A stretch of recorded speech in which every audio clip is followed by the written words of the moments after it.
The grand hall had never been so loud and so cruel at the same time.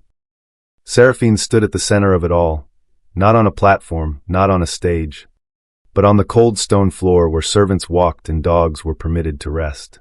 The herald's voice rang from the high rafters, each word landing like a stone dropped into still water. By order of His Majesty, King Kalen Ashvorn, the Omega known as Seraphine of the Lower Ward is hereby stripped of all formal voice rights within any court, council, judicial, or ceremonial space of the Ashvorn Kingdom, effective immediately and without right of appeal. She did not flinch. Around her, the court watched with the particular hunger of people who were grateful the punishment was not theirs. Nobles in silk, generals in ceremonial armor. Beta attendants pressed against the walls with their eyes carefully averted. And at the far end of the hall, on a throne carved from black stone and wolf bone, the king himself. She looked at him once. He did not look away, but he did not speak either. The herald rolled the decree and handed it to a guard, who tucked it under his arm as casually as a shopping list. Seraphine turned. She walked toward the doors. Her footsteps were perfectly even. Her spine was straight. She did not cry until she was outside, and even then, it was only once, one quiet breath that no one heard. Which country are you listening from? Please comment below. I would love to know how far this story reaches. The lower wards woke before the sun did. Seraphine had learned, in the years since the ceremony of recognition, to measure her life in small and manageable increments. Not in days. Days were too large, too full of spaces where grief could pool. She measured in tasks. In the distance between her narrow cot and the archive door. In the number of candles she was allotted per week, 3, which she stretched to 5 by burning them only at the ends and only when the work required it. She rose at the 4th bell, before the overseer made his first round. She washed her face in cold water from the basin on the floor. She braided her hair the same way every morning, tight, flat, invisible, so that nothing about her appearance invited comment. Comment, she had learned, was always the beginning of something worse. The archive was a 3-minute walk from her quarters, through a corridor that smelled of damp stone and old wool. She arrived before anyone else. She liked it that way. In the silence before the others came, the archive belonged to her. And she could breathe the way she actually breathed, slowly, fully, without apology. Her work was categorization. The kingdom produced an enormous volume of administrative documents, territorial records, pack census data, border compliance reports, council minutes, and someone had to sort them, copy them, and file them in the correct sequence so that when an advisor needed a reference, it could be located within minutes. That someone was Seraphine, along with 4 other Omegas who had been assigned to the archive the way furniture was assigned to a room. Without consultation, without acknowledgement, and without any expectation of gratitude. She was good at it. She was, in truth, exceptional at it. She had reorganized the entire Eastern Territorial filing system in her first month, cutting retrieval time in half. No one had noticed. Or rather, someone had noticed. The senior beta archivist had submitted a report citing the improvement, but the report did not name her. It named the archive system. Systems did not need to be rewarded. By mid-morning, the other Omegas had arrived. Marin, who was young and quick and always looked slightly startled, as though the world were regularly louder than she had anticipated. Dessa, who was older and moved with the deliberate economy of someone who had long since stopped expecting anything to be easy. 2 others whose names Seraphine knew, but whose voices she rarely heard. Because the archive was a place where quiet was the rule, and they had all learned to follow it. They worked without speaking. Not because they were forbidden to speak to one another in the archive, that particular restriction did not apply here, but because silence had become the vocabulary of their shared life. They communicated in small gestures. Dessa would set a stack of misfiled reports on Seraphine's desk without comment, and Seraphine would sort them and return them without comment, and that was a kind of conversation. Marin would look up from her work and catch Seraphine's eye when something in the upper corridors made a sound that felt wrong. Boots moving too fast, voices rising where they should not, and Seraphine would give the smallest nod, and that was a kind of protection. The midday meal was taken in the lower ward common room. Seraphine sat at the end of the long table, nearest the door as she always did. The other Omegas from the laundry ward and the kitchen ward filled in around her, without particularly acknowledging her presence. This was not unkindness. It was the learned behavior of people who had been taught that visibility was dangerous, and proximity to someone who had been publicly made an example was particularly so. A beta supervisor passed through the common room at midday and called out names for an afternoon reassignment. He reached Seraphine's name and mispronounced it, Seraphine, with the accent on the wrong syllable, flattening it into something generic and unremarkable. She did not correct him. She never corrected him. He had been mispronouncing her name for 11 months, and it no longer produced any feeling in her beyond a distant, academic observation that he was doing it again. She was reassigned to the eastern corridor for the afternoon to assist with a supply inventory. The Alpha guard stationed at the corridor entrance barely glanced at her when she arrived. He had a list of instructions to deliver to the Omega workers before they began. He opened his mouth, drew breath, and then stopped. He stood there for a moment with his mouth open, the instruction half-formed and going nowhere. His brow furrowed. He tried again. The words came out softer than he intended. Stripped of the commanding resonance that Alpha voices naturally carried, thin and oddly uncertain, he looked confused. He finished his instructions in a voice that sounded more like a question than an order and walked away quickly, as though the corridor itself had unsettled him. Seraphine watched him go. She filed that moment away in the same careful internal archive where she kept everything else, organized, catalogued, waiting for the day when its significance would become clear. She returned to the inventory. Her hands moved steadily. Outside, the sun continued its indifferent arc across the sky. And somewhere far above the lower wards, in the War Council chamber on the palace's highest floor, a map of the northern border had just been marked with 3 new red lines. It began with small wrongnesses that Seraphine could not explain and therefore catalogued. The first incident happened on a Tuesday, in the narrow corridor between the Eastern Archive and the supply room. Senior Overseer Brandt, a broad-shouldered alpha who had held his position for 12 years and wore his authority the way other men wore cologne, heavily and without awareness of how far it carried, was conducting his weekly compliance walk. He stopped 3 Omega workers in the corridor to deliver a formal correction regarding lateness to morning assignment. His voice carried the low, layered resonance that Alpha voices used when delivering instruction with intent, a frequency beneath the words themselves, biological and ancient, designed to press obedience into the listener's chest like a hand between the shoulder blades. Seraphine was passing through the corridor at the far end, carrying a stack of census documents. She was not part of the group being addressed. She was not even looking at Overseer Brandt.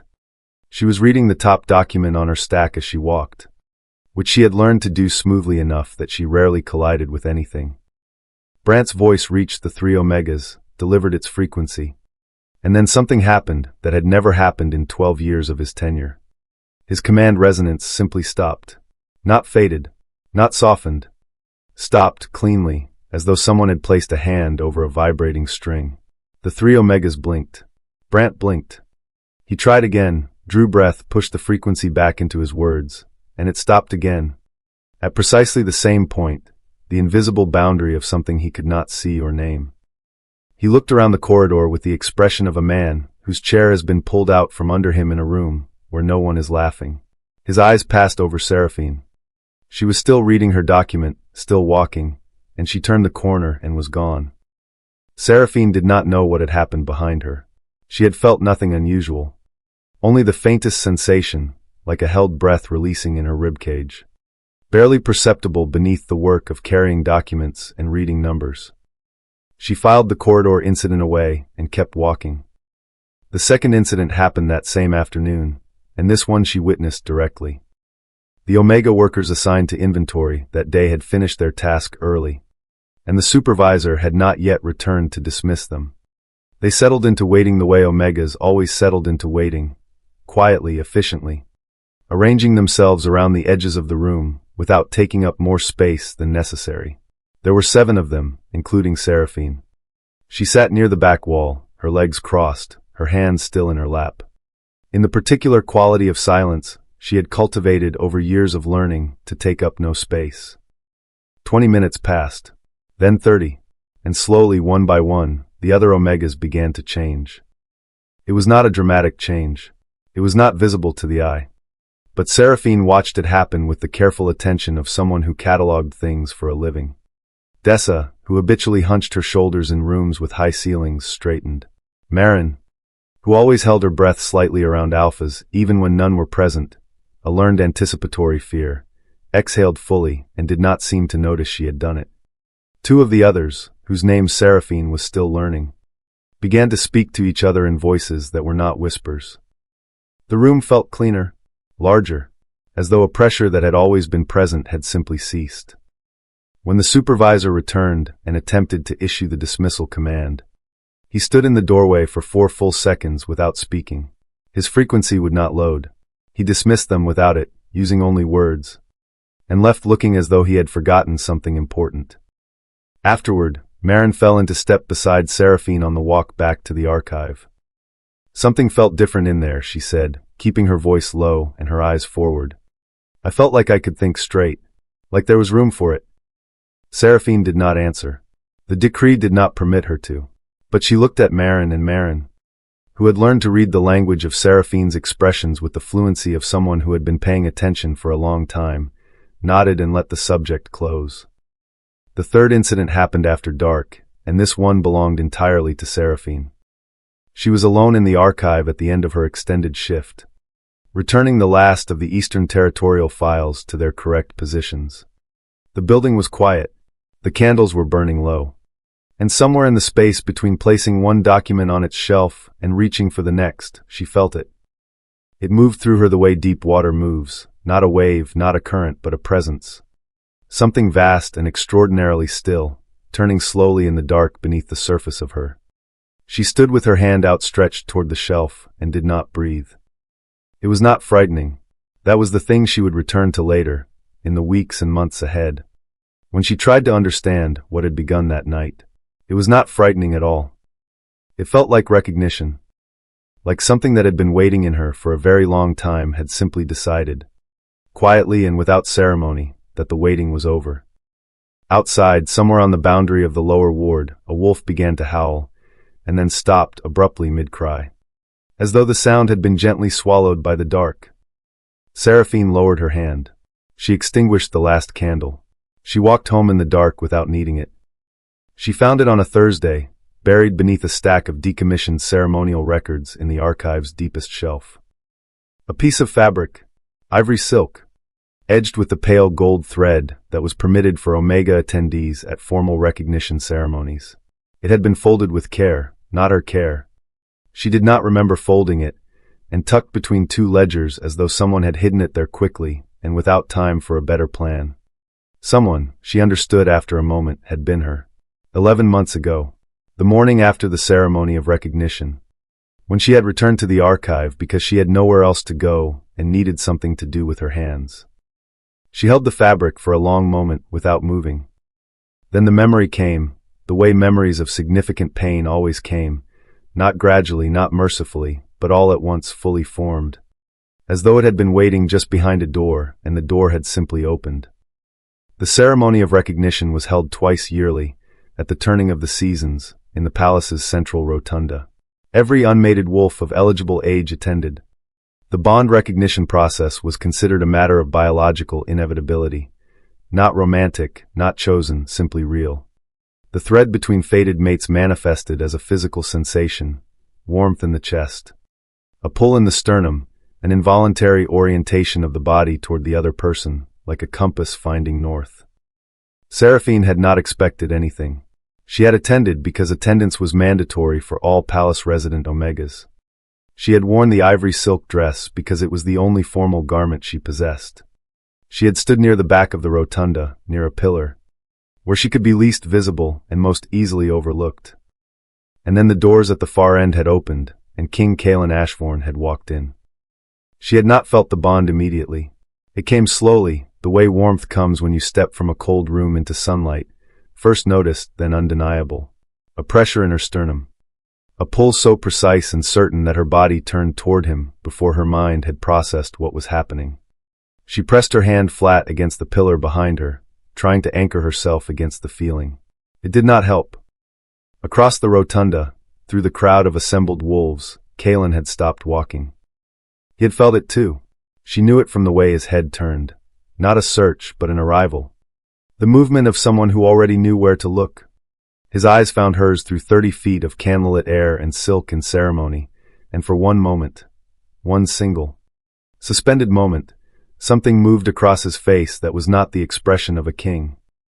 Then it was gone. He straightened. His expression closed.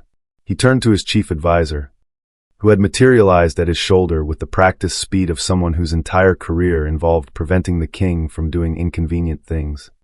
And the two of them exchanged words she could not hear. The advisor looked across the room at her. His gaze was brief and assessing and entirely without warmth, the way one assessed a problem rather than a person. Then Kalen turned back to the room, raised his voice to its full ceremonial register, and said clearly enough for every wolf in the rotunda to hear, "There is no bond here that serves the kingdom. I recognize nothing." The silence that followed was enormous. And then, because silence cannot be sustained in a room full of court wolves who have just witnessed something they can interpret as a spectacle, the sound that replaced it was laughter. Not universal, not even majority, but enough. A ripple of it, moving through the assembled court like wind through grain. And every individual laugh was small, but together they were a weight that pressed down on Seraphine's chest and stayed there. She had been escorted out by 2 guards. Not roughly. That was almost worse, the politeness of it, the efficiency. The way they flanked her and moved her toward the doors as though she were a piece of furniture being returned to the correct room. The ceremony continued behind her. She heard the music resume as the doors closed. She had walked directly to the archive.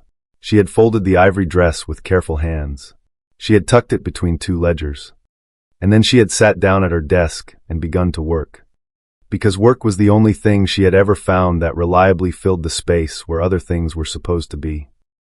Now she stood in the same archive, holding the same fabric, and understood something she had not understood then. He had felt the bond. She was certain of it. She had seen it on his face in that single unguarded moment before the walls came up. He had felt it and chosen, in full awareness and with complete deliberation, to deny it. She folded the fabric again. She placed it back between the ledgers. Her hands did not shake. They had not shaken then, and they did not shake now. That steadiness, she had decided long ago, was the one thing no one could take from her. She returned to work. Outside, the wind moved through the lower ward, and somewhere above her, the palace's Alpha Command frequency pulsed and stuttered and pulsed again. The dispatches arrived at the archive on a Friday morning, bundled in the standard territorial courier wrap and marked for senior administrative processing. They were not marked confidential.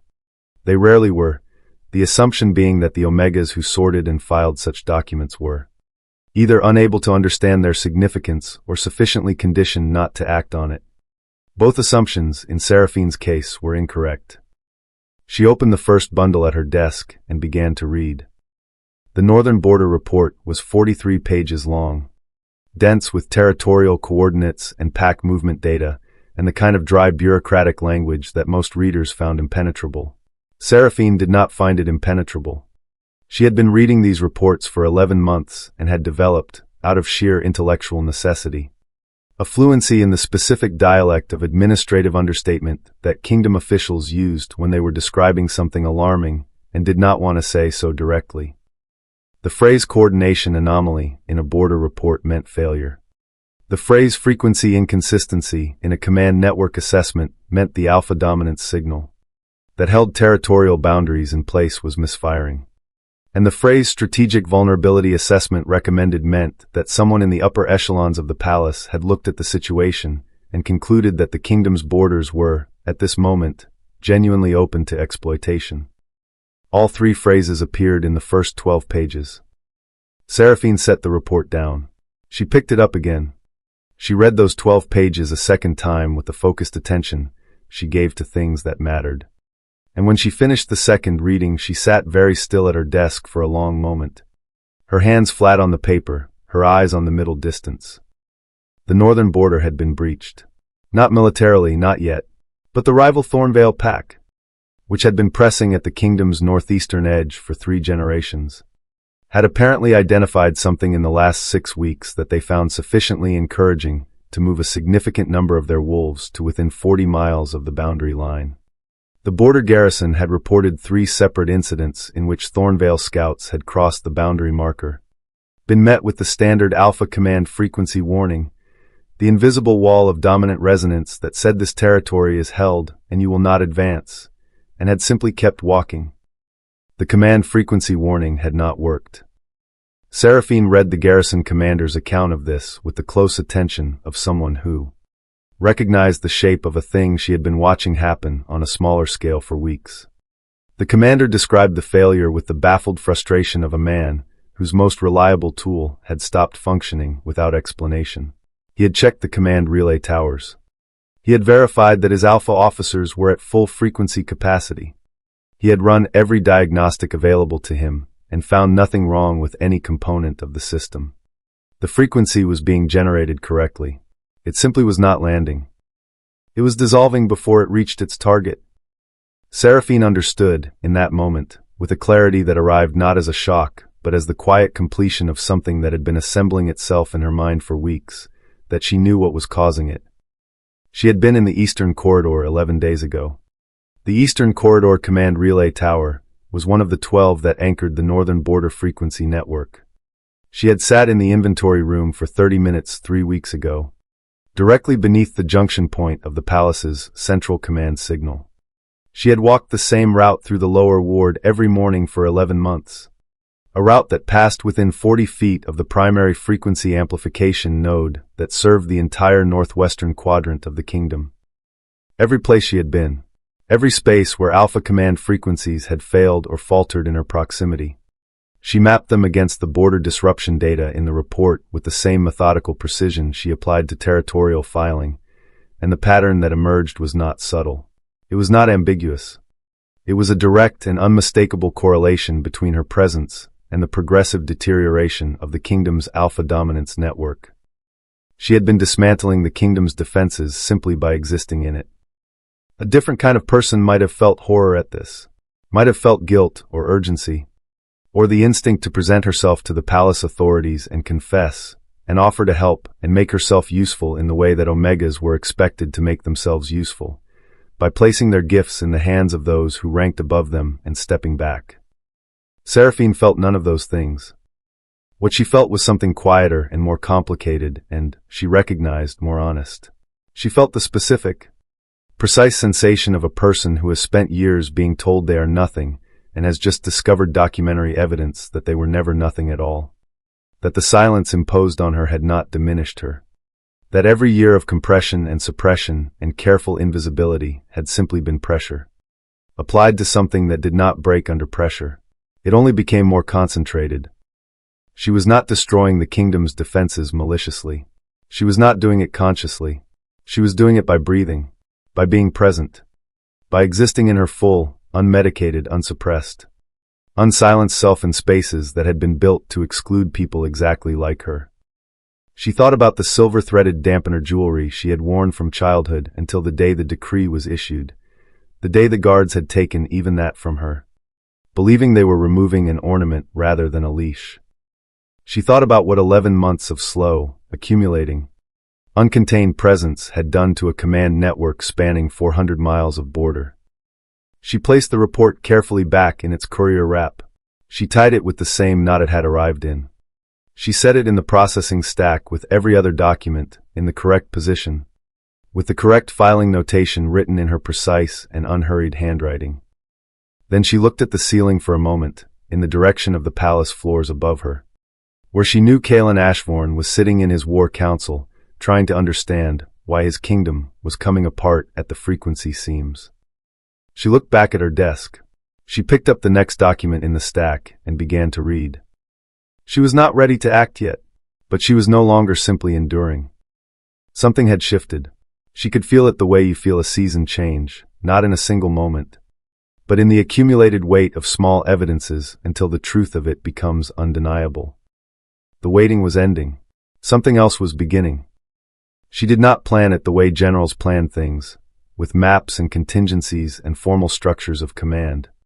She planned it the way she did everything, quietly, precisely, with the minimum number of moving parts required to achieve the necessary result. On Monday morning, before the fourth bell, she left 5 small folded notes on the desks of the 5 Omega workers she had spent 11 months observing with the careful attention of someone who was always watching and never watched in return. The notes were identical. They said, "If you are willing, stay after close tonight. You do not have to. There is no consequence either way. Bring nothing. Tell no one." She signed them with nothing. They would know who they were from. She spent the day working as she always worked, methodically, thoroughly, without visible distraction. But beneath the surface of that familiar steadiness, something was moving. She was aware of it the way you are aware of deep water beneath ice, not visible, not audible, but present in a way that changes the quality of every step you take. By the time the archive's closing bell rang and the other daytime workers filed out into the corridor, all 5 notes had been read. She knew this because each of the 5 Omegas, at some point during the day, had glanced at her with an expression she recognized, not surprise exactly, but the particular look of someone who has been asked a question they did not expect and find they already know the answer to. They stayed. Dessa was first, settling into the chair at the end of the long central table with the unhurried deliberateness of a woman who had made her decision before the bell finished ringing. Marin came next, sliding into the seat beside the window with her hands folded in her lap, her eyes bright with something that lived between curiosity and courage. The other 3 Lyra, who worked the northern stack and moved like she was always bracing for something, Ren, who was the youngest of them and had been assigned to the archive only 3 months prior, and Callum, the sole Omega man in their group, who spoke rarely and observed everything, arrived within minutes of each other and arranged themselves around the table without being directed. Seraphine sat at the head. She did not speak. The decree did not permit her to speak in formal spaces. And while the archive after hours occupied a legal gray area she had never bothered to test, she found that she did not want to speak. Not tonight. Tonight was about something that words would have diminished. She simply sat. She placed her hands flat on the table, palms down, and she breathed. And she let whatever lived inside her, that vast, quiet, turning presence she had first felt 3 weeks ago in this same room, breathe with her. For the first few minutes, nothing seemed to happen. Lyra shifted in her seat. Ren looked at the door, then back at Seraphine, then at the door again, with the expression of someone performing a rapid internal calculation about risk and reward. Callum was still, his eyes on the middle distance, his breathing slow and measured in the way of someone who had learned long ago that stillness was its own form of protection. Then gradually something changed. It was not a sound. It was not a light. It was a quality of the air, a shift in whatever invisible pressure had always occupied the spaces where Alpha authority operated. That constant low-frequency hum of hierarchy and dominance, and the expectation of compliance that Omegas learned to move through the way people learned to move through weather. It was always there. It was so consistently present that most Omegas had stopped consciously registering it the way you stopped consciously registering the sound of a city you had lived in for years. It stopped. Not gradually. Not with a fade. It simply ceased, as completely and cleanly as a sound cut off at its source. And in the silence that replaced it, the 5 Omegas around the table each experienced, in their own way, what it felt like to be in a room where no one was pressing down. Dessa made a sound that was not quite a word, a small, involuntary exhale. The sound of a breath that had been held for years and was finally, unexpectedly released. Marin unclenched her hands, which she had apparently been clenching without awareness. Lyra's perpetual brace dissolved from her shoulders, and she sat upright, straight and easy, for what looked like the first time in a long time. Ren looked around the room with wide eyes, trying to locate the source of the change, and finding nothing she could point to. Callum turned his gaze to Seraphine, and in his expression was the slow, certain recognition of someone who has just understood something important. They sat for 1 hour. No one spoke. No one needed to. The silence between them was not the silence of suppression or fear or the careful management of visibility. It was the silence of people who had been given, briefly and without explanation, the experience of their own unencumbered presence, and were not ready to let it end. At the end of the hour, the door at the far end of the archive opened. The overseer who came to lock up for the night was a senior alpha named Goran, a man of considerable size and considerable confidence in the authority his rank conferred. Welcome back to our channel. Today Mott V brought you a brand new and incredibly captivating story, sure to please you if we watch the whole video. This story is entirely fictional. The video was created using artificial intelligence AI and is designed to provide positive entertainment and educational value to viewers aged Muiba and up. Now let us continue exploring today's story. He stepped into the archive, saw the 6 Omegas sitting at the table, drew breath to issue the standard after-hours dismissal command with its standard undercurrent of alpha frequency, and stopped. He stood in the doorway for a long moment with his mouth slightly open. He tried again. His voice came out flat, stripped of its resonance, just words without weight. He told them to leave. The words landed without force and without compulsion, like stones dropped in deep water that never reached the bottom. He left before they did. His footsteps in the corridor were faster than they should have been for a man of his composure. In the silence he left behind, Marin turned to Seraphine. Her eyes were full of something enormous and just barely contained. She did not speak. She mouthed a single word, slow and deliberate, shaping it with such precision that it could not be mistaken. More. Seraphine looked at her for a long moment. Then she looked at each of the others in turn, Dessa with her released shoulders, Lyra sitting straight, Ren still wide-eyed with the newness of it, Callum with his quiet and certain understanding. She gave the smallest nod. Tomorrow, she thought, and the day after, and every day after that. They filed out into the corridor one by one, back into a world that had not yet changed but would not be able to remain unchanged for very much longer. Seraphine was last. She paused at the archive door and looked back at the table where they had sat, at the 6 ordinary chairs that had held something extraordinary for one unremarkable hour on a Monday evening in the lower ward. She turned off the last light. She walked out into the dark.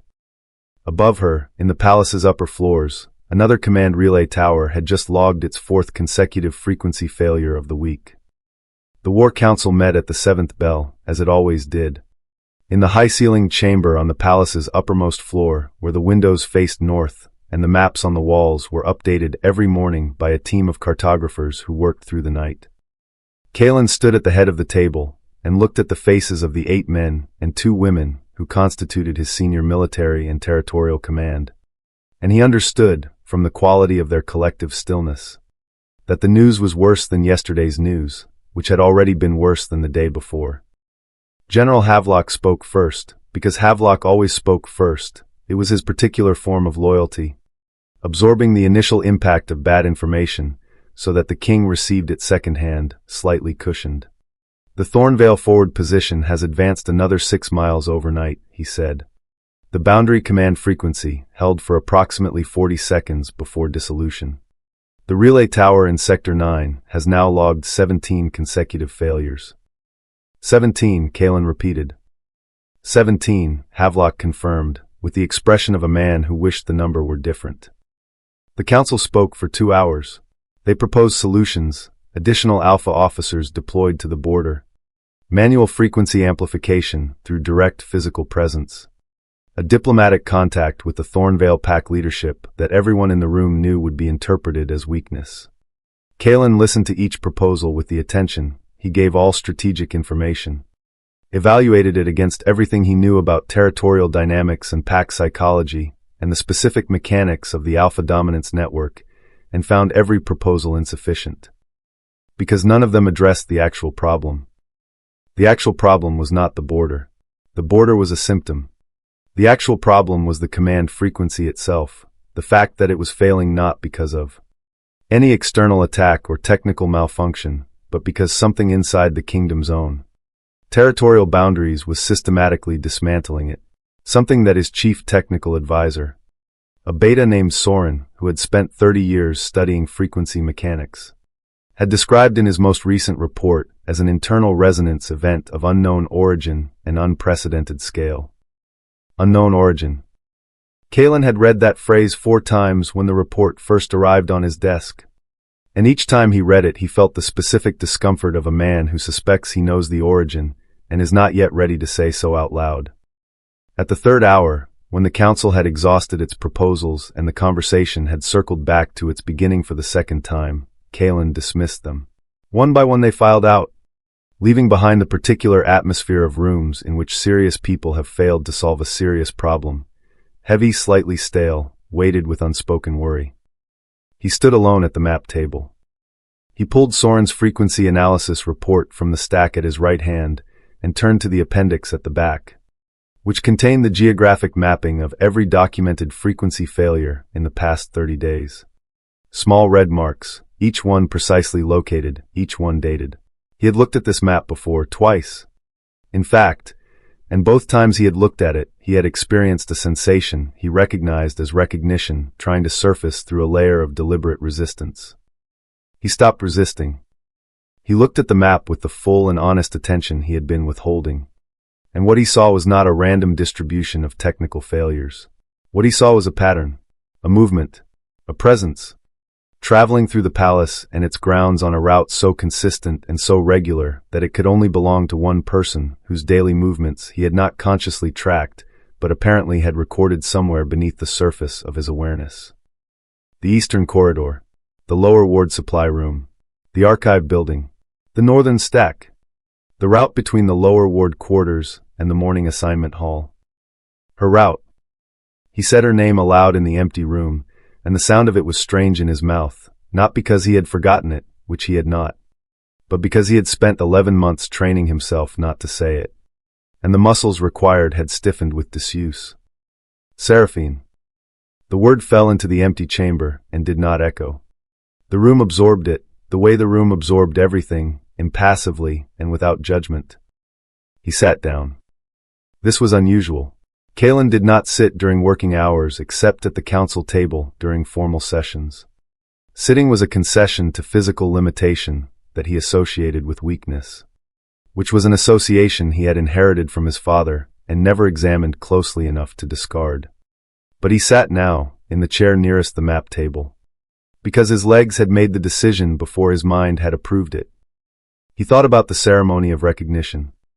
He thought about the moment the bond had manifested, the warmth in his chest, the pull, the involuntary certainty, and the choice he had made in the 3 seconds between feeling it and responding to it. 3 seconds in which he had assessed the political situation, evaluated the liability of a fated mate who was an omega of no lineage and no formal standing, calculated the cost of acceptance against the cost of refusal, and arrived at what he had, at the time, considered the only rational conclusion. He had been wrong. Not about the political calculation. That calculation had been technically accurate, as far as it went. He had been wrong about what the calculation left out. He had treated the bond as a variable to be managed rather than a truth to be reckoned with. And in doing so he had made an error that was now, apparently, dismantling his kingdom's defenses from the inside out. The thought arrived not with drama, but with the flat, quiet weight of something that had been true for a long time and had simply been waiting for him to look at it directly. He had silenced her. He had stripped her rights. He had taken every formal instrument available to him and used them to make her smaller, and she had become, in the silence he created, something that made his command frequency collapse every time she breathed. He had not neutralized her. He had completed her. He stood. He walked to the window that faced north, where the border was failing, and looked out at the darkening sky for a long time. Then he turned and walked to his desk and pulled out a fresh piece of paper. He did not write a command. He did not draft an order. He wrote, with a hand that was steadier than he deserved for it to be, a request. 2 sentences. Formal in structure, but stripped of the resonance-laced language that alpha authority typically employed. Plain words. Human words. He folded it. He handed it to his personal courier with instructions for immediate delivery to the Lower Ward Archive. He returned to the map. The red marks looked back at him, patient and precise and entirely indifferent to whether he was ready for what came next. He was not ready. He was going to have to act anyway. The first summons arrived on a Wednesday morning, slipped beneath the archive door before the 4th bell, which meant the courier had delivered it in the dark, which meant someone had considered it urgent enough to dispatch before sunrise. Seraphine found it when she arrived. She picked it up from the floor, unfolded it, and read it standing in her coat with the cold of the corridor still on her shoulders. It was not a command. That was the first thing she noticed. With the precise attention she gave to language and its structures. It did not use the imperative forms that alpha authority typically employed in formal communications, the weighted phrasing designed to carry compulsion beneath the words, to make the reader feel the instruction settling into their chest like a stone. It was a request. 2 plain sentences asking her to present herself at the upper council anteroom at the 10th bell. It was signed with the king's personal seal. She read it twice. Then she folded it along its original crease and set it on the corner of her desk, in the space she designated for documents requiring later attention. She took off her coat. She sat down. She began to work. By the 10th bell, she had completed the reorganization of the Southeastern Census records, cross-referenced 3 years of border compliance data with the territorial mapping files, and identified 4 separate administrative errors in the Upper Council's own archived minutes that had been generating downstream filing inconsistencies for 8 months. She noted all 4 errors in her precise handwriting on a separate sheet and added it to her outgoing stack. The summons remained on the corner of her desk, folded and unaddressed. The second summons arrived at midday, delivered by hand by a Beta Palace runner who knocked on the archive door with the brisk confidence of someone accustomed to prompt responses. Marin answered the door and accepted the document with the careful blankness of expression that Omegas cultivated in interactions with palace staff. She brought it to Seraphine without comment. This one was longer, 2 paragraphs rather than 2 sentences. The language was still not commanding, but it had acquired a quality of urgency that the first had lacked, a slight pressure in the word choices, a tightening in the sentence structure, the written equivalent of a voice that was working to remain measured. It requested her presence at her earliest possible convenience. It noted that the matter was of significant importance to the kingdom's territorial stability. It asked her, specifically, to please respond. Seraphine read it. She folded it carefully. She carried it to the archive's eastern wall, where 3 wooden shelves held overflow documents waiting to be properly housed. She used it to fill a gap on the second shelf, tucking it flat between 2 ledgers where it fit precisely and would remain undisturbed for as long as the ledgers on either side remained in place. She returned to her desk. She was not performing indifference. That was the thing she understood clearly about her own stillness in this moment. It was not a performance, not a strategy, not a calculated display of power designed to unsettle. It was simply the natural behavior of a person who had spent 11 months learning that the urgency of those above her was not her emergency, and who had not yet been given sufficient reason to revise that understanding. He had stripped her rights. He had signed his name to the document that had silenced her in every formal space in the kingdom. 2 summons letters, however plainly worded, did not constitute a reckoning. They constituted a convenience, his convenience, generated by his need, delivered on his timeline. She was not available on his timeline. The 3rd communication arrived not as a document, but as a person. At the 3rd bell after midday, the archive door opened and a royal messenger entered, not a courier, not a runner, but a formally dressed senior messenger in the king's household livery, which indicated a level of official dispatch that palace staff used only when the matter had escalated beyond routine channels. He was a Beta man of middle age, professional and composed, and he had clearly been briefed that the Omega he was here to see was under a formal voice restriction and therefore could not be compelled through verbal command. He addressed her politely. He explained that His Majesty had requested her presence twice via written communication and had received no response. He asked, with careful courtesy, whether she was well and able to attend, or whether there was a specific impediment he could convey back to the palace. Seraphine looked at him from her desk with complete and unhurried calm. She did not stand. She did not reach for paper to write a response. She simply looked at him, with the steady and untroubled gaze of someone who was exactly where she intended to be and had no plans to be anywhere else. And after a long moment, she returned her attention to the document in front of her. The messenger stood for another moment, recalibrating. Then he gave a small, slightly bewildered bow and left. She heard his footsteps in the corridor, moving toward the palace stairwell. She heard them hesitate briefly. as if their owner were collecting himself before delivering news he had not anticipated delivering.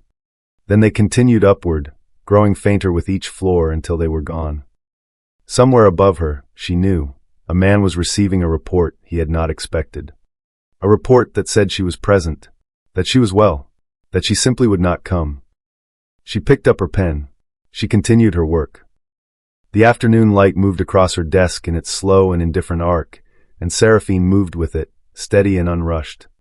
In the deep and chosen quiet of a woman who had finally understood that her time belonged to her. He came himself at the 6th bell, when the lower ward had settled into its evening quiet, and the archive's single exterior lamp cast a narrow rectangle of gold across the dark stone floor just inside the door. Seraphine heard his footsteps before he arrived. She recognized them, not because she had memorized the sound of the king's walk, but because there was a quality to the footsteps of someone who was accustomed to every room rearranging itself around their arrival, and that quality was distinctive. It was the sound of a person who had never in their adult life approached a door uncertain of their welcome. He knocked. She noted this. He had knocked, which was not something Alpha Authority typically did when entering spaces occupied by Omegas in the lower ward. Spaces like this were entered, not requested. She set down her pen. She did not stand. She looked at the door and waited. He opened it and stepped inside. Kalen Ashbourne was, in the physical sense, everything his rank suggested, tall, broad-shouldered, carrying himself with the particular density of an alpha at the height of his power. In the formal spaces of the palace, he wore that presence like armor, a thing she had observed from the distance of the grand hall floor and the edges of ceremonial corridors.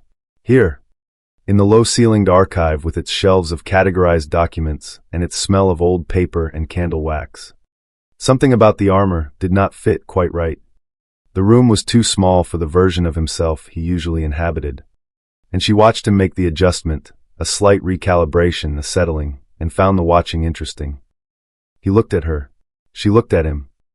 She did not rise. She had made this decision before he arrived, not as a gesture of defiance, but as a simple fact. She was sitting, her work was in front of her, and there was no reason rooted in genuine respect that required her to stand. She had stood for him once, in the grand hall, while the herald read the decree.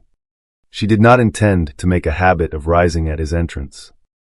He did not seem to expect it, or if he did, he had decided not to address it. He moved into the room and stopped at a respectful distance from her desk, farther than Alpha Authority typically maintained, which she noted as another adjustment, another recalibration. He said her name, Seraphine. 2 syllables, both of them correct, the accent placed exactly where it belonged. She looked at him and waited. He said he had come because she had not come to him. He said this without accusation, simply as a statement of causality. And she appreciated the precision of it, even as she gave nothing back in response. He said he needed to speak with her about the frequency disruptions, about the border. He said his analysts had mapped the pattern, and he was not here to pretend he did not understand what the pattern indicated. She reached into the second drawer of her desk without breaking eye contact. She removed a document she had prepared 3 days ago, when she had first understood fully what was happening and had begun, in her methodical way, to document it. It was 6 pages long. It contained a complete analysis of every frequency failure she had either witnessed or identified in the archive dispatches over the past 11 months, cross-referenced with her own movements and correlated with the border disruption timeline. It was, in its own quiet way, the most comprehensive intelligence report on the kingdom's command frequency crisis that existed anywhere in the palace. She placed it in front of him on the desk. He looked down at it. He looked up at her. He picked it up and began to read, and she returned to her work, because she had current documents to process, and she saw no reason to perform attentiveness she did not feel. He read for a long time. The archive was quiet around them. Outside, the evening wind moved through the lower ward, and somewhere in the upper palace a clock marked the half hour. She heard the change in his breathing before she saw the change in his expression. A slight deepening, an involuntary quality to it. The sound of someone absorbing something that is rearranging the furniture of their understanding. She did not look up. He turned to the final page. At the bottom, beneath the last column of correlation data, she had written one additional thing. Not analysis.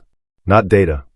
A single annotated note in her precise handwriting, which read, "Attached for reference, the silencing decree, with legal irregularities marked." She had clipped it to the back of the report. Every clause that had been drafted in violation of existing Omega rights law was underlined in red. There were 11 of them. She heard him turn to the attached page. She heard the quality of the silence that followed, a different silence than the room had held before, denser and more complicated. She looked up. His face had changed. It was not a dramatic change. He was not a man given to dramatic expressions. She had observed this from a distance for 11 months. But it was real and it was visible, and it was the face of someone who has just been handed a mirror and found they do not entirely recognize what they see. He looked at her over the top of the document. She held his gaze for 3 seconds. Then she returned to her work. He did not leave. He stood at her desk in the low lamplight of the archive, holding 11 underlined violations of the law in his own handwriting, and he did not leave, and the silence between them was no longer empty. It was full of everything that had not yet been said. He should have left after reading the report. That was what protocol required. Receive the intelligence, acknowledge its source. Return to the upper palace where the machinery of governance awaited him with its perpetual and insatiable appetite for his presence and his decisions. He had a border crisis to manage, a council to brief, a frequency analyst waiting in the war room with updated disruption data, and the particular expression of a man who had run out of technical explanations and was hoping the king had found a better one. He stayed. He was not entirely sure, in the first minutes after setting the report down, why he stayed. He told himself it was strategic, that there were follow-up questions, that the analysis she had produced required verbal clarification, that he needed additional information she might be able to provide. These were reasonable justifications. They were also, he understood with the part of himself that had spent 11 months suppressing honesty about this particular subject, not the real reason. The real reason was that he was watching her work and he could not stop. Not in the way of someone watching a curiosity or an anomaly. In the way of someone who has been looking at a thing from the wrong angle for a very long time and has just shifted position and suddenly sees its actual shape. She moved through her work with an efficiency that was entirely without performance. She was not demonstrating competence for his benefit. She was not aware of him in the self-conscious way that people were typically aware of him. That constant low-level alertness that his presence generated in most rooms. The slight adjustment of behavior that happened when the king was watching. She was simply working, with the full and focused attention of someone for whom the work itself was the point. And the quality of her attention was the most remarkable thing he had seen in a room in a very long time. He noticed other things. He noticed the organization of her workspace, the precise arrangement of document stacks. Each one ordered and angled with a consistency that spoke of a mind that found genuine comfort in structure. Not as a coping mechanism, but as a natural expression of how it processed the world. He noticed the quality of her handwriting on the documents she was producing. The way each letter was formed with the same deliberate care as the first letter of the day. No degradation of precision across hours of work. He noticed the small, telling details of her physical space. The single candle positioned exactly where the light fell most usefully across the desk surface. The cup of water on the left side where a left-handed person would place it. The absence of any personal item except one, a small, smooth river stone sitting at the corner of the desk, dark gray and unremarkable. The kind of thing a person kept because it felt right in the hand during difficult moments. He thought about the ceremony. This was not new. He had thought about the ceremony many times in the past 11 months. Always with the same controlled and deliberate suppression. The same trained redirect toward more productive subjects. But standing in this room, in the actual physical space of her daily life, rather than the abstract geography of his guilt, the memory arrived differently, with more texture, more specificity. He remembered the exact moment the bond had manifested. The warmth in his chest had been sudden and total, like a door opening onto a fire, not painful, not frightening, simply overwhelming in its completeness. He had felt it as certainty, as recognition, as the particular and irreducible sensation of something slotting into place that had always been missing. And in the 3 seconds between feeling it and responding to it, he had done the calculation. He had weighed the bond against the political landscape, against the expectations of the council, the requirements of the alliance negotiations that were ongoing at the time, the optics of an alpha king whose fated mate was an omega of no lineage and no formal standing. He had weighed all of it, and he had found the bond wanting, and he had said so publicly. And he had spent 11 months maintaining the position because the alternative, admitting that the calculation had been wrong, required a quality of courage that he had apparently not possessed at the time. He looked at her now. She reached the end of a document, set it aside, and drew the next one from the stack. The movement was unhurried and complete, without the fractional hesitations that most people exhibited when they knew they were being observed. She was not performing composure. She simply had it, built from something internal and structural rather than from training or effort. And the realness of it was more affecting than anything he had encountered in a long time. He spoke her name. She looked up. Her expression did not change, did not soften, did not harden, did not arrange itself into any of the responses that people typically offered him when he addressed them directly. She simply looked at him with the full and level attention of someone who was listening and had not yet decided what the words were worth. He did not say what he had come prepared to say. The prepared words were political words, carefully structured, strategically honest, designed to open a negotiation. They felt inadequate in the actual presence of her. They felt like the wrong tool for the particular work this moment required. He said, "I was wrong." 3 words. No qualification. No strategic framing. No careful calibration of how much to concede and how much to retain. Just the plain and unadorned truth of it, delivered in a voice that was stripped of its command resonance and was therefore, perhaps for the first time in his adult life, simply his voice. Her expression did not change. But she did not look away. She held his gaze across the desk with the steady attention she gave everything. And in the quality of that sustained eye contact was something he could not name precisely, but understood to be significant. He did not expect forgiveness. He was not asking for it. He was simply finally telling the truth, and she was receiving it without flinching. And the exchange was the most honest thing that had happened in this palace in 11 months. She looked at him for 3 more seconds. Then she looked back at her document. He understood the dismissal. He also understood that she had not looked away in anger or contempt. She had looked away because she had received what he offered, filed it in whatever internal archive she maintained for things requiring later attention, and returned to her work. He had been catalogued. He walked to the door. He paused with his hand on the frame and looked back at her, the lamp light on her bent head, the steady movement of her pen, the small gray stone at the corner of the desk. He left. The door closed behind him with a sound that was quieter than anything else that had happened that evening. He stood in the dark corridor and understood that something had changed in him that he was not going to be able to change back. They met in the small chamber off the western corridor, the one without windows, the one that did not appear on the official palace floor plan because it had been built 200 years ago for conversations that official palace floor plans were not meant to record. 3 men. 3 Alpha Council members who had collectively held their positions for a combined 61 years and who understood, with the particular clarity of people whose power depends on the maintenance of specific conditions, that the conditions were changing. Lord Cassiel spoke first. He was the eldest of them, gray-haired, sharp-eyed, the kind of man whose stillness was not calm but strategy. He had served 3 kings and had learned from each of them the same essential lesson, that the most dangerous threats to established order were never the ones that announced themselves with violence.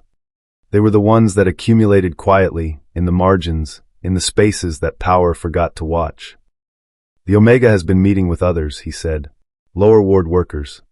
Omegas from the archive and the supply division. The gatherings are regular and deliberate. Our observers report that every Alpha staff member who enters the archive during or after these gatherings experiences significant command frequency disruption. One overseer was unable to issue a single directive. He left the building in a state of visible agitation and filed no report, which suggests he was too unsettled to produce coherent documentation." The second man, Lord Fenwick, leaned forward over the table. Fenwick was younger than Cassiel, compact and precise, with the manner of someone who had spent his career converting other people's observations into actionable conclusions. "And the king has visited her personally," he said. "Twice now. The first visit was unannounced and lasted over an hour. The second has not yet occurred, but our sources in the lower ward indicate that he intends to return." The third man, Lord Breck, said nothing for a moment. Breck was the most dangerous of the three. Not because he was the most intelligent, he was not, but because he was the most willing. He had no particular ideology beyond the preservation of the hierarchy that had given him his position, and he approached threats to that hierarchy with the focused and uncomplicated energy of someone for whom the moral dimension of a problem was simply not a relevant variable. "She needs to be removed," Breck said, "before the king commits himself further. Before whatever she is doing to the frequency network becomes permanent." Cassiel nodded slowly, with the deliberateness of a man who had already arrived at this conclusion and was waiting for the room to catch up. "The banishment clause," he said. "It requires 3 alpha signatures and a majority council vote. We have 2 signatures, Fenwick's and mine. We need yours, Breck." "Consider it given," Breck said. Fenwick spread a document on the table. The formal petition, already drafted, already worded with the specific legal language that activated the banishment clause under the provision of pact stability threat. The clause was ancient, older than the current dynasty, older than the palace itself, and had been invoked only twice in recorded history, both times against Omegas who had been deemed disruptive to the established order. It had not been challenged either time, because the legal architecture surrounding it had been designed by the same Alpha Council system that used it, and designed specifically to be unchallengeable. Cassiel believed it was still unchallengeable.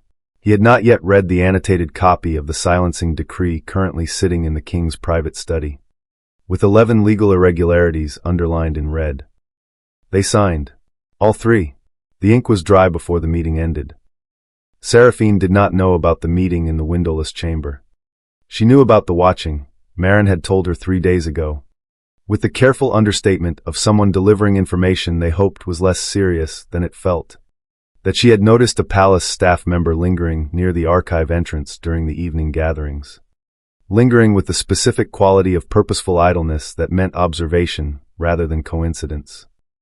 Seraphine had noted it and adjusted nothing. Adjusting would have meant contracting, and she was done contracting. What she did not know was the speed of it. She had assessed the council's awareness of her gatherings as a slow-developing concern, something that would build over weeks into a formal response. She had not accounted for the particular urgency of powerful men who feel the ground shifting beneath their feet and respond not with curiosity, but with the instinct to eliminate the source of the shifting. It was Callum who brought her the information on a Thursday evening. Slipping into the archive after his assigned shift had ended with the careful movements of someone who had learned to move without drawing attention. He could not speak loudly, old habit, deeply grooved, but he leaned close to Seraphine's desk and spoke in a voice pitched low enough that it carried only to her. He told her what he had heard through a contact in the palace kitchen, who served the western corridor chamber. 3 signatures. The petition drafted and signed. A majority council vote scheduled for the following week. Seraphine listened without moving. Her face remained still. Only her eyes changed, a slight focusing, a sharpening. The expression of someone recalibrating their timeline against new information. Callum finished and straightened and looked at her with the steady concern of someone who trusted her judgment more than his own and was hoping that trust was warranted. She gave him the small nod that meant she had heard. He slipped out. She sat alone in the archive and thought about a petition with 3 alpha signatures and a majority council vote scheduled for next week. She thought about ancient laws designed by the powerful to eliminate the inconvenient. She thought about Breck and Fenwick and Cassiel in their windowless room, signing her name away with the calm efficiency of men performing routine administrative maintenance. She reached for a fresh sheet of paper. She began to write. And then, from the corridor outside, came the sound of footsteps she did not recognize, heavier than Callum's, faster than the overseer's evening round, purposeful in a way that sent a cold and specific clarity through her chest. They stopped outside the archive door. The door opened without a knock. Seraphine's hand did not move from the paper. She did not startle. She had learned, in the years of her invisible life, that visible fear was an invitation. And she had trained the instinct for it out of herself with the same methodical patience she applied to everything else. She simply looked up, with the level and unhurried attention she gave all things, and waited to see what the doorway held. It held Kalen. He was not in formal attire. This was the first thing she registered. He was wearing the kind of clothing that men of his rank wore when they did not intend to be seen in their official capacity. Dark and plain, and without the insignia of his position. He had come without guards, without a courier, without any of the apparatus of kingship that typically surrounded him like a weather system. He was simply a man standing in a doorway, and the absence of his usual trappings made him look, for the first time since she had known of his existence, like someone who could be unsettled. He was unsettled. She could see it in the quality of his stillness. It was the stillness of effort rather than ease. The controlled surface of something moving quickly underneath. He stepped inside and closed the door behind him, and stood for a moment as though locating himself in the room, in the conversation, in whatever version of this encounter he had prepared for during the walk down from the upper palace. He said, "I know about the petition." She looked at him. He said the 3 names. Cassiel, Fenwick, Breck. He said they had signed it already, and the vote was scheduled for 6 days from now.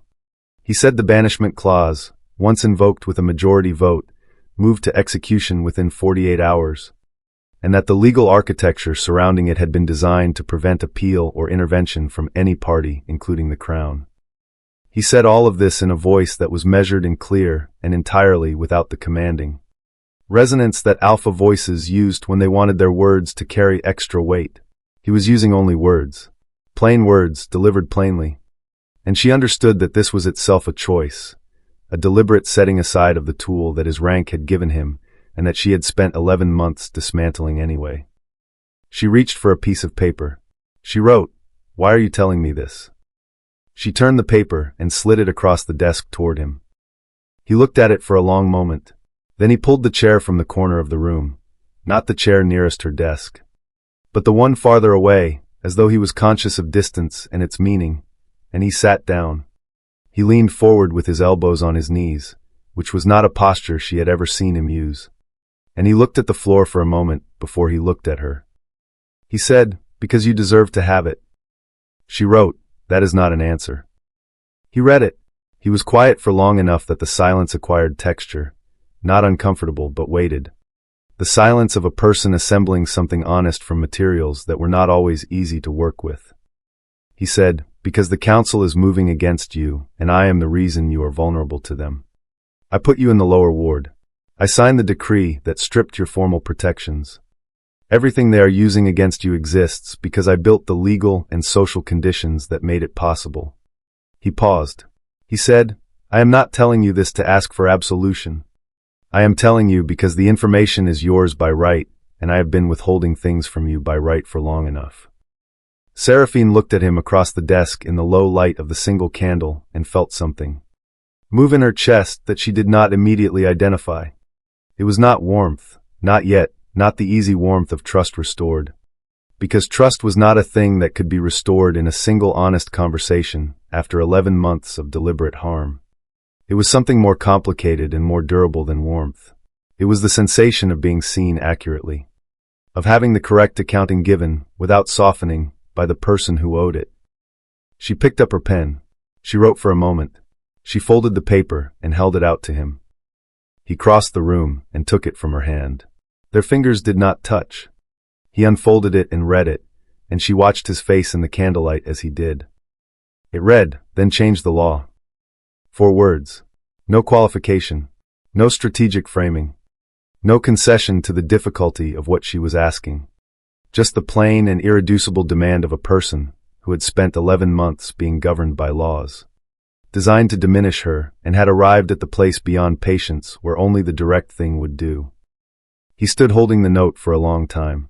She could see him reading it again, not because the words were unclear, but because he was doing with them what she did with everything that mattered, reading it twice, making sure he understood it completely before he decided what it meant. He folded the note. He placed it in the inside pocket of his dark jacket, against his chest. He opened his mouth to speak. And then, from the corridor outside the archive, came two sets of footsteps, moving fast, moving with purpose, moving toward the door with the specific rhythm of people who were not here for routine patrol. Kaelin turned toward the door. Seraphine rose from her chair. They stood together in the small archive, in the candlelight, facing the same direction for the first time. The footsteps stopped outside the door.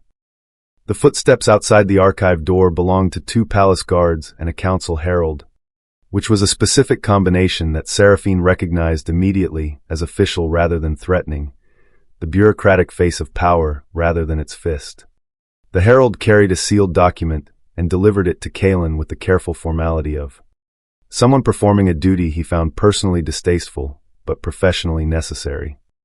The document informed the king that the High Council had invoked emergency procedural powers under Article 17 of the Foundational Pact Compact, a clause that allowed the council to accelerate the banishment process when the threat was deemed immediate and had moved the vote forward.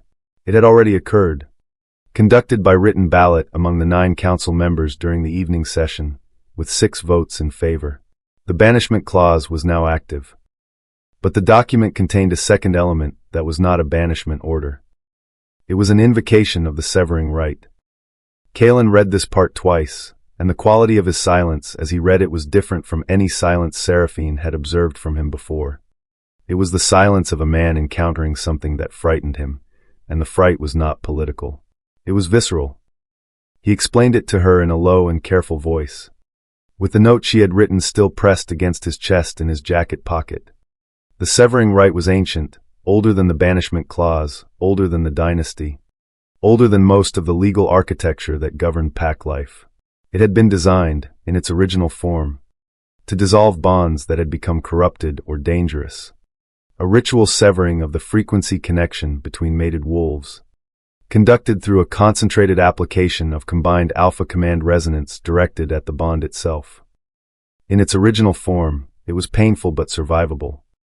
In the form the council intended to use it, directed at a fated bond that had never been formally accepted, between an alpha king and an omega whose gift was actively dismantling the command frequency network, the ritual would not simply dissolve the bond. It would target her frequency directly. Her void resonance, uncontained and expanding, had become entangled with the fated bond's architecture in ways that made the two indistinguishable. Severing one would sever both. The omega partner of a forcibly severed fated bond did not survive the severance intact. Seraphine stood in the archive and received this information with the stillness she applied to all things. And beneath the stillness she felt something she had not felt since the ceremony.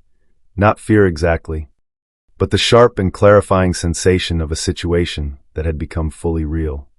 The council had moved from administrative suppression to something older and more absolute, and they had done it legally, through instruments that had been designed for precisely this purpose. And they had done it quickly enough that the usual channels of appeal or intervention were not available. She thought about running. She examined the thought with the same honest attention she gave everything, held it up to the light and looked at its shape, and set it aside. Running was a response to fear. And fear was a response to believing that the thing coming toward you was larger than you were. She was no longer certain that was true. She thought about the hour in the archive with her 5 omegas. The way the air had changed. The way Dessa's shoulders had dropped and Marin's hands had unclenched and Lyra had sat straight for the first time in years. She thought about the border disruption data and the 17 frequency failures and the crack in Overseer Brandt's command resonance in the Eastern Corridor. She thought about everything she had done simply by being present and uncontained and breathing. She looked at Kaelin. He was watching her with an expression she had not seen on his face before, not the political calculation of the ceremony, not the fractured certainty of the War Council, not even the honest reckoning of the archive. This was something rawer. He was afraid for her, and the fear was genuine. And she filed this away in her internal archive alongside everything else he had given her that was true. She reached for her coat. She put it on with the same deliberate calm she used for everything. She picked up her pen and wrote one final note on the paper still sitting on her desk. She slid it toward him. It read, "I know what the ritual will attempt. I also know what I am. Let me go in first. Do not follow until I call for you. And she had written, beneath that, in smaller letters, "Trust is not forgiveness. But it is a beginning." She walked to the door. She opened it. The herald and the guards were still in the corridor, waiting with the patient efficiency of people carrying out instructions. She looked at them with the calm and level gaze of a woman who had made her decision before they arrived. She stepped out into the corridor and walked toward the ritual chamber without being led, because she knew the way, and because she was not going as a prisoner. She was going as herself. The ritual chamber was located in the palace's oldest wing, below the ceremonial floor, in a room that had been carved from the original bedrock of the mountain on which the palace stood. The walls were stone so old they had darkened to near black, and the floor was marked with the concentric ring patterns of ancient pack ceremony, circles within circles, each one representing a layer of alpha authority, converging at a central point where the subject of the ritual was meant to stand. Seraphine stood at the center. She had walked there herself, through the corridor and down the stairs, and through the heavy iron door that the herald unlocked with a key he wore around his neck like a judgment. The 6 council members who had voted for the severing rite were already assembled around the outer ring: Cassiel, Fenwick, Breck, and 3 others whose names she knew from administrative documents and whose faces she had seen at the edges of formal ceremonies. They watched her enter with the expressions of people who had prepared for resistance and were recalibrating in the face of its absence. She gave them nothing to recalibrate against. She simply walked to the center and stood. The ritual required silence from the subject, an irony so precise it felt intentional. Though she understood it was simply the mechanics of the thing. The subject's frequency had to be still, had to offer no active resistance. In order for the combined alpha resonance to locate and lock onto the bond architecture, resistance would scatter the ritual's focus and prolong the process. The council was counting on her stillness being compliance. They did not understand what her stillness was. Cassiel raised his hand.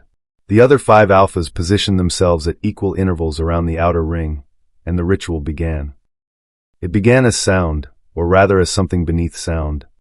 The subaudible frequency that alpha command resonance occupied when it was gathered and directed with full intent. 6 voices, 6 frequencies, each one carrying the full weight of decades of alpha authority, combining into a single concentrated wave and directing it inward toward the center of the rings. Toward her. Seraphine felt it arrive. It was enormous, larger than anything she had encountered in the archive or the corridors or the inventory rooms. Larger than Overseer Brandt's stumbling command resonance. Larger than the combined frequency of the evening gatherings. It was the full and deliberate output of 6 alpha wolves who had spent their lives accumulating authority. And it hit her chest like a wall of pressure, pressing inward. Searching for the bond's architecture, searching for the frequency signature of her gift. She did not fight it. She went deeper. This was the thing she had learned in the archive, in the hours of stillness with her 5 omegas, in the long evenings alone with the turning presence inside her. Fighting was a frequency. Resistance was a frequency. Even fear was a frequency, and frequencies could be targeted and dismantled. But the place she went when she was fully, completely, absolutely still, the place beneath all frequency, beneath all sound, beneath all the layered architecture of compulsion and dominance and hierarchy, that place had no frequency to target. It was the void. It was the space before sound. It was the original silence from which all resonance emerged and to which it inevitably returned. She went there, and the ritual frequency, pouring into her with the full concentrated force of 6 alpha voices, found nothing to grip. It entered the radius of her stillness and dissolved, cleanly and completely, the way sound dissolves in deep water. Not deflected, not resisted. Simply received and returned to silence, over and over. Faster and faster as the council poured more force into the ritual, and the void absorbed it all without effort. She felt the moment each of them faltered. Fenwick first, his frequency stuttered, recovered, stuttered again, and then simply stopped. Then one of the others, then another. Dropping out of the ritual one by one as the sustained effort of projecting into absolute nothing exhausted something fundamental in them. Cassiel held the longest, pushing harder as the others fell away. His frequency rising to a pitch that made the old stone walls vibrate. Then his voice went out too. The chamber fell into a silence so complete that Seraphine could hear her own heartbeat, slow and steady and entirely unafraid. She opened her eyes. The ritual stone at the center of the concentric rings, a black disk the size of a shield, ancient and supposedly indestructible. The anchor point of every severing rite conducted in this chamber for 200 years had cracked. A single clean fracture, running from edge to center, as though the silence itself had split it. Every alpha in the chamber was on their knees.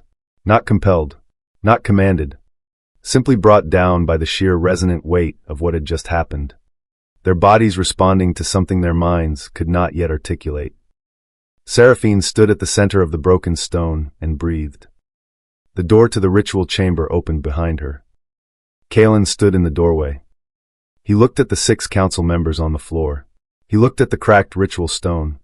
He looked at her, standing at the center of it all, still and complete and entirely unharmed. And the expression on his face was something she had never seen from him and would not forget.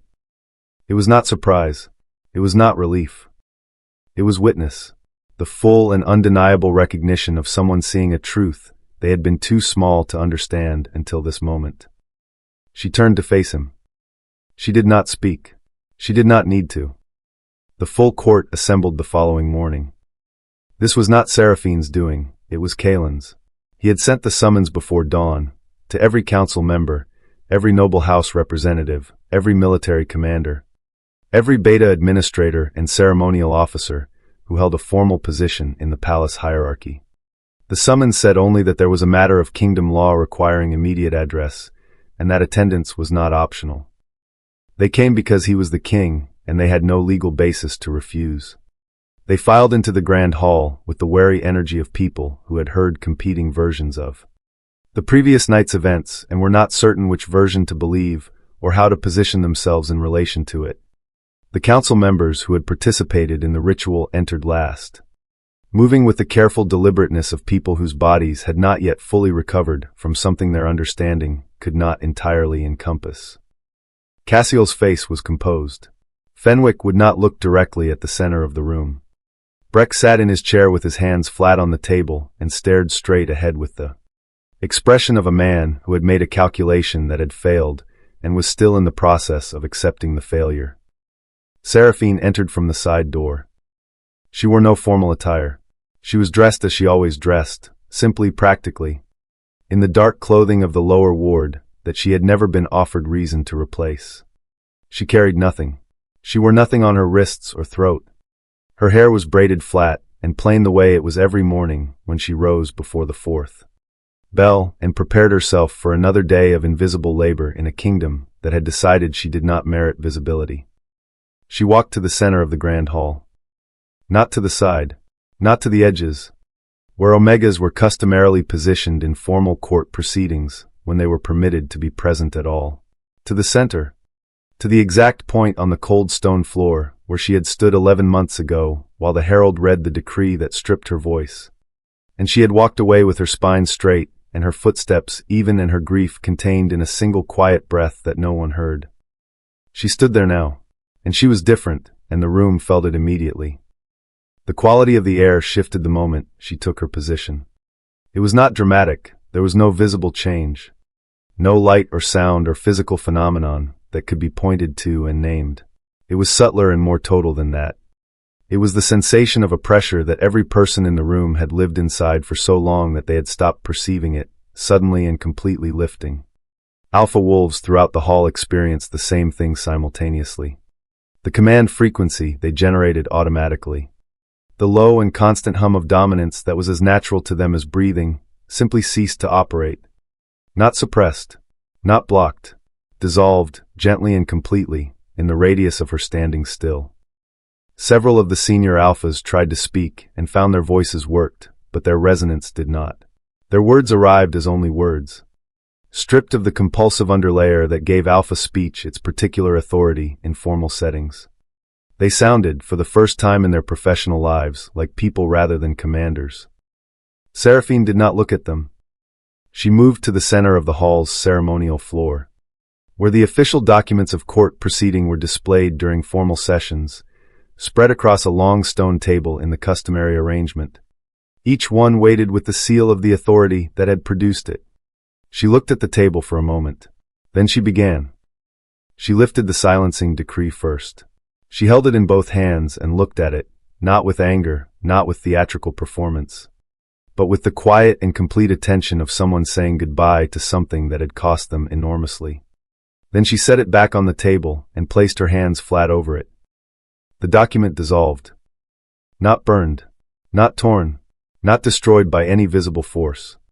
The compulsion-laced ink, the legally binding resonance written into every formally sealed court document, the invisible frequency that gave these papers their coercive power, simply ceased. The words remained visible on the page, but the authority carried in them evaporated, completely and permanently. As her void resonance moved through the document's binding frequency and returned it to silence, she moved to the banishment petition. She placed her hands on it. It dissolved the same way. She worked through the table methodically, document by document. With the same steady precision she brought to the archive. The Omega restriction laws, 3 generations of legal instruments that had codified the suppression of Omega gifts. Omega speech, Omega movement, Omega standing in every formal space in the kingdom. Each one received her full attention. Each one fell silent under her hands. The court watched without speaking. No one could have spoken with command resonance even if they had tried, and without it, in this room, in this moment, the words available to them felt insufficient. When the last document fell silent, Seraphine straightened. She turned and faced the full court, every face in the room. The council members, the nobles, the generals, the administrators, the beta staff pressed against the walls. She looked at all of them with the level and unhurried gaze of someone who had decided, a long time ago, to see clearly rather than to see comfortably, and who extended that same expectation to everyone in front of her. Not a single alpha in the room could project command frequency. In the silence, Kalen rose from his throne. He did not speak immediately. He stood and looked at the court, and then he looked at her. And the look on his face was visible to everyone in the room and unmistakable in its meaning. He descended the dais steps. He walked across the grand hall floor and stood beside her, not in front, not behind. Beside. The court saw this. Every person in the room saw this, and understood what it meant. And the understanding moved through the assembled hall like a tide that could not be reversed. Seraphine looked straight ahead. She did not perform triumph. She did not arrange her expression into the shapes that victory was supposed to wear. She simply stood in the center of the hall, where she had once been publicly diminished. In the plain clothing of the lower ward, beside the king who had finally chosen correctly, and she breathed. And the silence she carried was louder than anything the room had ever held. The council session that followed the public confrontation was unlike any session the kingdom had, recorded in 300 years of administrative history. It was unlike them not because of what was said, but because of how. The formal chamber where the High Council conducted its official business had been designed, like every formal space in the palace, with the acoustics of alpha authority in mind, high ceilings, hard stone walls, a configuration that amplified the resonant frequencies of command speech and gave the voices of senior alphas an additional dimension of weight and presence that made their words feel like weather rather than opinion. The chamber had been built to make certain people sound inevitable. Seraphine sat at the table. She had not been invited. There was no legal mechanism by which she could be invited, because the legal mechanisms that governed council composition had been written by the same system that had spent 3 generations ensuring that Omegas did not sit at tables where decisions were made. Kalen had simply asked her, in writing, as he had taken to doing, whether she would be willing to be present. She had written back a single word, yes. And so she sat, in a chair at the long council table, in the plain clothing of the lower ward, with her hands folded in front of her, and her presence doing what her presence always did in rooms designed for alpha authority. The command resonance died the moment she settled into her chair.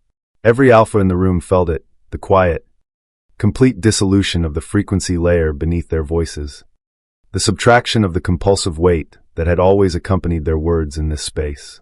They were left with only language, only argument, only the actual merits of what they were saying, unenhanced by the biological authority of their rank. Several of them found this profoundly disorienting. Lord Cassiel, who had been placed under formal review pending investigation of the severing right invocation and had attended this session under legal obligation, sat in his customary chair and looked like a man who had arrived at a geography he did not recognize. His words, when he spoke, carried only what they contained. They were not, as it turned out, sufficient on their own. Kalen opened the session by placing 3 documents on the table. He did not deliver them with ceremony. He placed them the way Seraphine placed things, with precision and without performance, and he said that these were the instruments he intended to repeal, and that he was presenting them to the council not for a vote, but for formal witness. As the Crown's authority to repeal foundational legal instruments did not require council approval, but did require council acknowledgement. The first document was the silencing decree. The physical copy that Seraphine had already dissolved in the Grand Hall was legally void, but the repeal needed to be formally recorded in the administrative archive. Kalen signed the repeal with a pen he had carried in his jacket pocket since the previous night, the same pocket where he had placed her note, and handed it to the council recorder without comment. The second document was the banishment clause. This one required more language. It was an older instrument, woven more deeply into the foundational pact compact, and its repeal needed to include specific replacement provisions that addressed the legitimate stability concerns it had originally been designed to manage without using exile as the mechanism. Kalen had worked on the replacement language through the night. He had sent it to Seraphine before dawn via written note, and she had returned it with 4 annotations in red ink. He had incorporated all 4 without modification. The council members read the replacement provisions in silence. 3 of them attempted to raise objections, and their objections were technically valid. They identified real procedural complexities in the replacement framework that would require additional drafting work. Kalen acknowledged each one and noted that the additional drafting work would be conducted by a team that would include, for the first time in the council's recorded history, Omega legal analysts. The third document was the 3-tier Omega restriction law. This was the largest of the 3, 47 pages. 3 generations of accumulated legal suppression. Every clause designed to limit Omega participation in the formal life of the kingdom. Kalen did not attempt to repeal it in full during a single session. He repealed the foundational clause, the single provision on which all 47 pages of restriction rested. The legal declaration that Omega gifts were considered volatile and required state management. Without the foundational clause, every restriction built upon it lost its legal grounding. When he signed this repeal, something happened in the council chamber that had never happened before. The silence that followed was not the silence of shock or resistance. It was the silence of people in the presence of something that had already become true and was only now being formally acknowledged. Several council members who had spent their careers enforcing the restriction framework sat with expressions that were complicated and not entirely comfortable. And Seraphine watched them with the quiet attention of someone who understood that discomfort was not the same as opposition, and that people who were uncomfortable were at least feeling something, which was more than she had expected from some of them.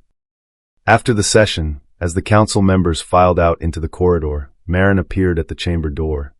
She had been waiting in the outer hall with Dessa and Callum and Lyra and Ren, all 5 of them, standing together with the particular quality of people who had chosen where to stand and intended to remain there.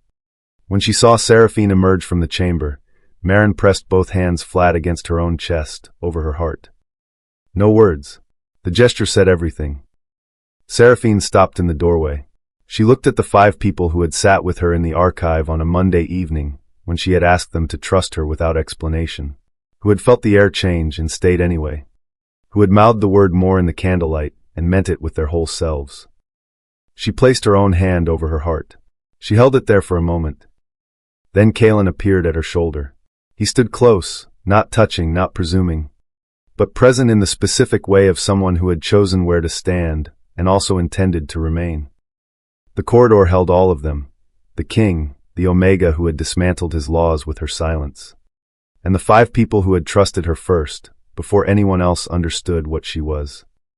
Outside, the morning light was moving across the palace's eastern face, and somewhere in the kingdom's northern reaches, for the first time in 6 weeks, the command frequency relay towers were holding steady. Not because they had been repaired, because the thing that had been dissolving them had found, at last, a better use for its power.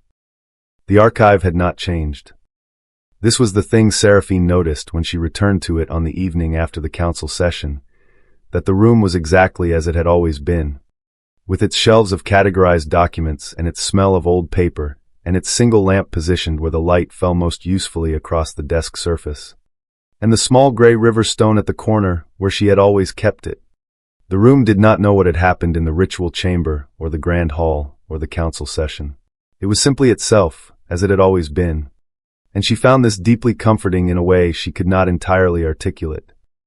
She had come back, she supposed, because it was the truest place she knew, the place where she had learned what she was, where she had first felt the turning presence inside her and had not been afraid, where she had sat with 5 people who trusted her and changed the quality of the air, where she had received honest words from a man who had spent 11 months giving her dishonest ones, and had begun to understand that honesty, even late, was still worth something. She sat at her desk. She did not open any documents. She simply sat, in the quiet she had always cultivated here, and let the evening settle around her. She heard his footsteps at the 7th bell. She recognized them the way she had always recognized them, that quality of a person accustomed to rooms rearranging around their arrival, but there was something different in them tonight. A hesitancy she had not heard before. Not weakness. Not uncertainty about direction. The hesitancy of someone who was approaching something that mattered to them and understood, fully, that matching made it possible to lose. He knocked. She said nothing, because she could not say "come in." The formal prohibition on her speech in official spaces had been legally repealed, but old habits were not repealed by documents. They were repealed by time and repetition and the accumulation of new experiences. And she was not yet in the habit of using her voice in spaces that had for so long required its absence. So she said nothing, and he opened the door, and he stepped inside. He was not in formal attire. He was dressed as he had been the night he came to warn her about the petition, plain and dark. Without insignia, without the apparatus of his position. He carried nothing except himself, and the note, which she could see the slight outline of in his jacket pocket, over his chest, where he had placed it 3 days ago, and apparently had not removed. He stood inside the door for a moment, locating himself in the room the way he had done before. Then he moved to the chair in the corner, still the farther one, still the careful distance, and he sat, and he looked at her across the desk in the low lamplight. He did not speak immediately. She appreciated this. She had always appreciated that he had learned, in the months of their particular and unlikely acquaintance, that silence in her presence was not a void to be filled, but a space to be inhabited, and that what was said after a real silence was usually truer than what was said to prevent one. When he spoke, his voice was quiet. It was the voice she had first heard in this room, stripped of command resonance, using only words. He said that he had spent the day thinking about what came next, the legal work, the council restructuring, the Omega Resonance initiative that Marin had already begun drafting a proposal for with the focused energy of someone who had been waiting years for the opportunity. He said that he knew what the kingdom required of him in the coming months, and he was prepared to do it. Then he said, "And I know what I require of myself." He paused. She watched him. He said that he was not going to frame what he had come to say as a king speaking to a subject, or as the person who had wronged her asking to be forgiven, because forgiveness was hers to give or withhold on her own timeline, and he had no standing to request it. He said that he was going to say it plainly, without strategy, without calculation, the way he had said I was wrong across this same desk, because plain and uncalculated was the only register he had found that was adequate to her. He said, "I would like to stand beside you, not in front of you, not behind you, beside you, as an equal, for as long as you will allow it. And I understand that allowing it is entirely your choice, and that my wanting it gives me no claim on it whatsoever." He stopped. He waited. The archive was very quiet. Seraphine looked at him for a long time. She looked at him with the full and honest attention she gave everything that mattered, measuring not the words but the person behind them, the man who had come without guards, without resonance, without the armor of his rank, and offered himself in plain language with full understanding of what it cost. She reached for her pen. She wrote one word. She turned the paper and set it in front of him. He leaned forward and read it. The word was yes. He looked up. Something in his face changed, not dramatically. Not with the visible release of a man performing relief, but with the deep and quiet movement of something that had been held under considerable pressure for a long time finally being set down. He exhaled, slow and complete, and in the exhale was everything he had not been able to say. She turned back to her desk. She opened a document. She began to read. He reached into his jacket pocket and removed her note, the one that said "then change the law," and set it carefully on the corner of her desk, beside the small gray river stone. He pulled his chair closer. He picked up the pen from the supply cup and drew a fresh sheet of paper from the stack. He began to help.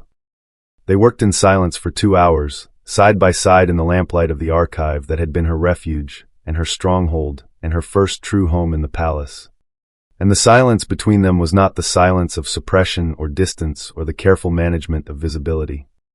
It was the silence of two people who had finally, after everything, found the right place to be. 1 year later, the lower ward was unrecognizable. Not because it had been demolished or rebuilt or renamed in the language of official renovation that powerful people used when they wanted to erase the evidence of what a place had been.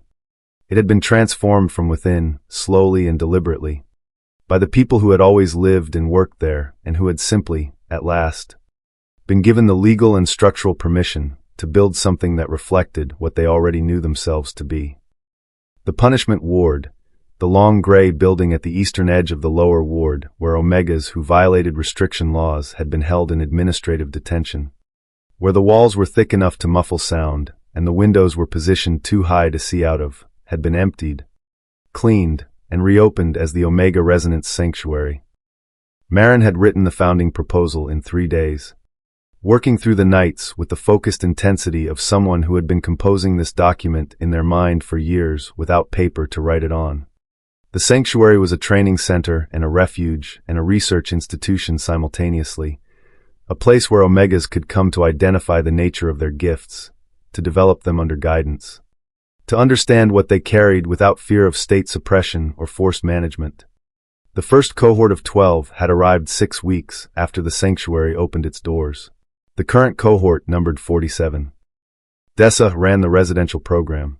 Callum led the legal literacy workshops, teaching Omegas the language of the laws that govern them, so that they could engage with those laws as participants rather than subjects.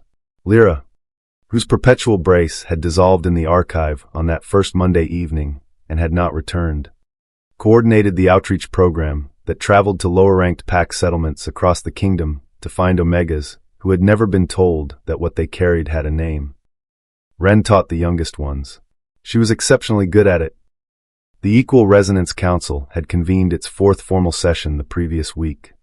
It was the governing body that had replaced the High Council's unilateral authority over pack law, 12 members, 4 of each rank designation, operating under a charter that Seraphine had drafted and Kaelin had signed, and the kingdom's legal scholars had spent 3 months trying to find procedural objections to, and ultimately failed. Cassiel had retired. Fenwick had requested a reassignment to a territorial administration post in the eastern provinces, which had been granted without ceremony. Breck had resigned the morning after the public confrontation and had not been heard from publicly since. The Equal Resonance Council negotiated rather than compelled. It debated rather than decreed. Its sessions were longer than the old council's sessions and noisier and more complicated and produced better law. Seraphine sat on the council. Not silently, that was the choice she had made deliberately, the one that had cost her the most internal work. Learning to trust that her voice in formal spaces would be received as what it was rather than immediately suppressed. She spoke rarely.